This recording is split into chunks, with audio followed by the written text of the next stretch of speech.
बैठक में शामिल होने को लेकर नेताओं का क्या कुछ कहना है, आपको सुनवाते हैं।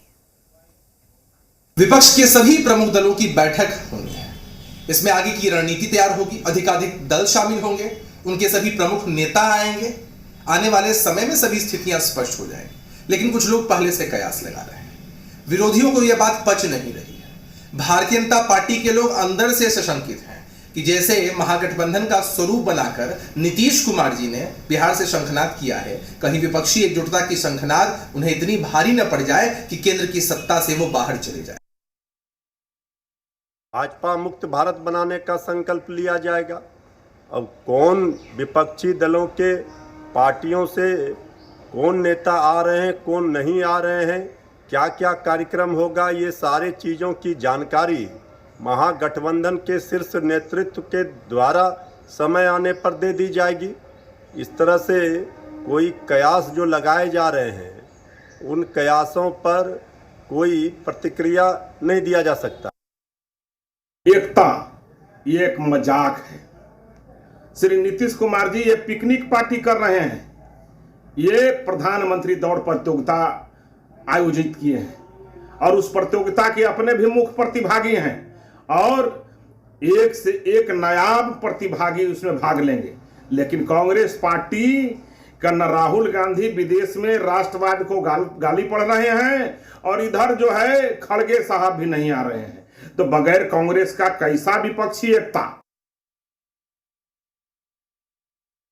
सारे विपक्षी नेताओं को किसी एक नाम पर सहमत करना सबसे बड़ी चुनौती है, जबकि ममता बनर्जी खुद अपने दम पर, अपने बल पर मुख्यमंत्री बनती रही हैं। आप देखें तो अरविंद केजरीवाल जी अपने दम पर, अपनी पार्टी के दम पर मुख्यमंत्री बनते रहे हैं। तो ऐसी स्थिति में नीतीश कुमार के प्रयासों को कितना बल मिलेगा?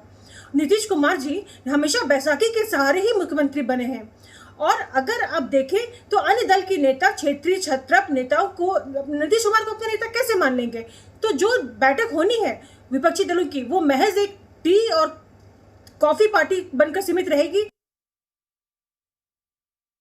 क्योंकि उन्हें प्रधानमंत्री बनने का एक सपना मन में है, लेकिन राहुल गांधी जी विदेश यात्रा पर हैं, उनकी प्राथमिकता विदेश है, उनकी प्राथमिकता ये विषय नहीं है कि भारत के प्रधानमंत्री मुख्यमंत्री नीतीश कुमार जी बने।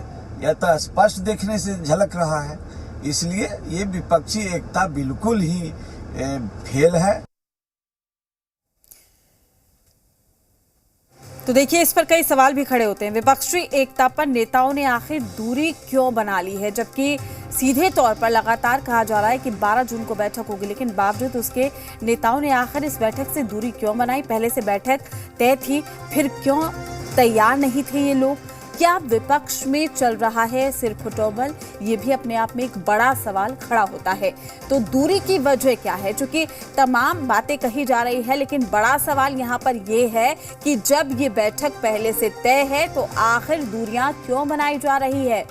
क्या विपक्षी एकता की मुहिम पर वाकई ग्रहण लग गया है? तो 12 जून को ये बैठक होनी है पटना में। सीएम नीतीश कुमार ने इस बैठक को बुलाया है। विपक्षी एकता की मुहिम 2024 में रंग कैसे लाएगी, उसका कहीं ना कहीं खाका तैयार करना था, लेकिन इसी बीच यहां पर इस मुहिम पर ग्रहण लगता हुआ दिखाई दे रहा है, क्योंकि नेताओं ने अब इससे दूरियां बनानी शुरू कर दी है।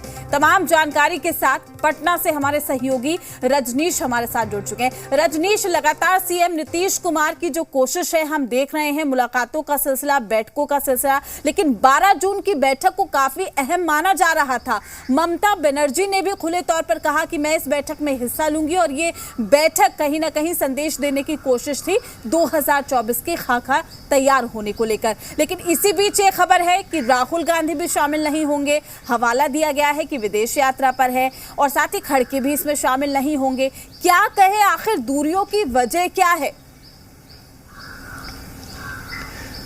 देखिए, यहाँ पे विपक्ष यानी जो केंद्र की सरकार है सत्ता में, बीजेपी, वो जाहिर तौर पे ऐसी कोई भी जो कवायद होगी, मुहिम होगी, उसके विरोध में और विपक्ष में बातें कहेंगी और इस एकता को कहीं से भी सफल न हो, इसको लेकर बयान और तर्क उनके जो है अपने, चूंकि राजनीति है और राजनीति में पक्ष और विपक्ष अपनी बातों को इस तरीके से रखते हैं, तो उस कड़ी में उनका बयान है।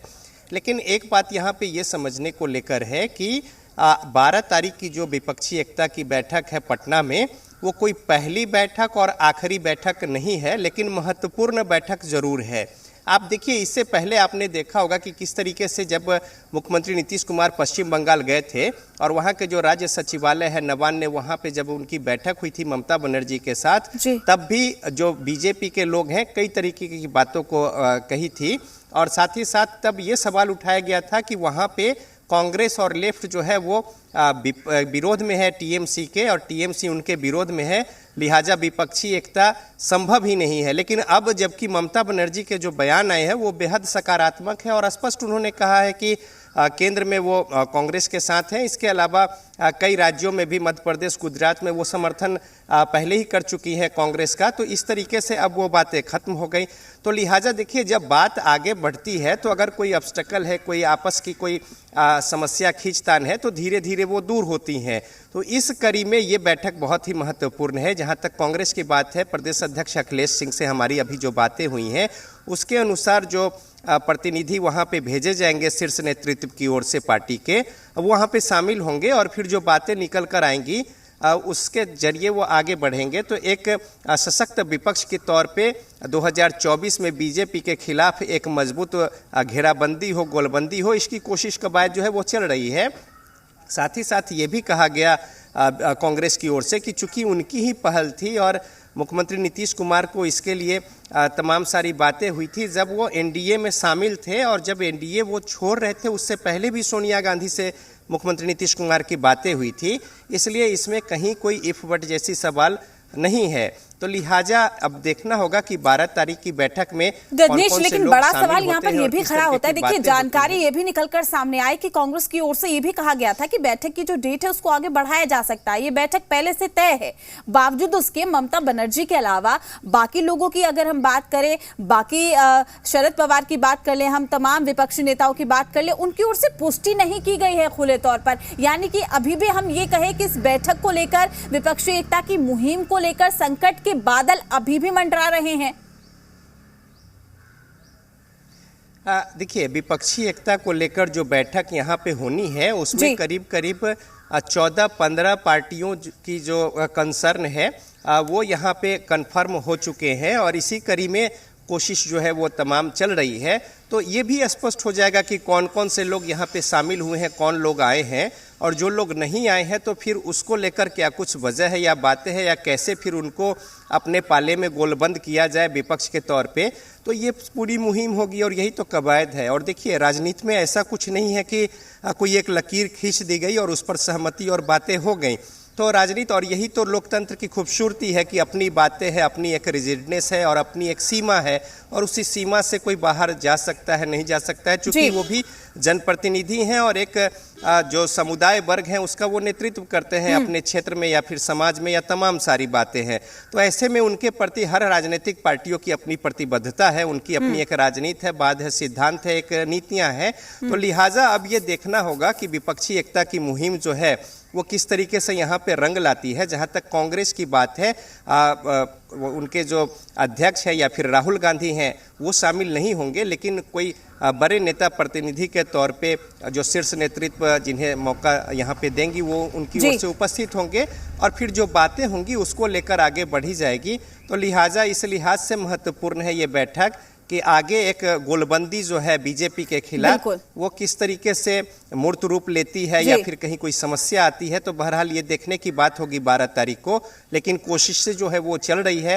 हालांकि कांग्रेस की ओर से भी बातें स्पष्ट कही गई है। तो अब और कौन कौन से लोग शामिल होंगे इस पे भी नजर होगी, लेकिन विपक्ष के जो घटक दल है जो इसमें शामिल देखना लाजमी है कि कौन से बड़े चेहरे इस बैठक में शामिल होते हैं। शुक्रिया आपका तमाम जानकारी साझा करने के लिए। अपडेट हम आपसे लेते रहेंगे।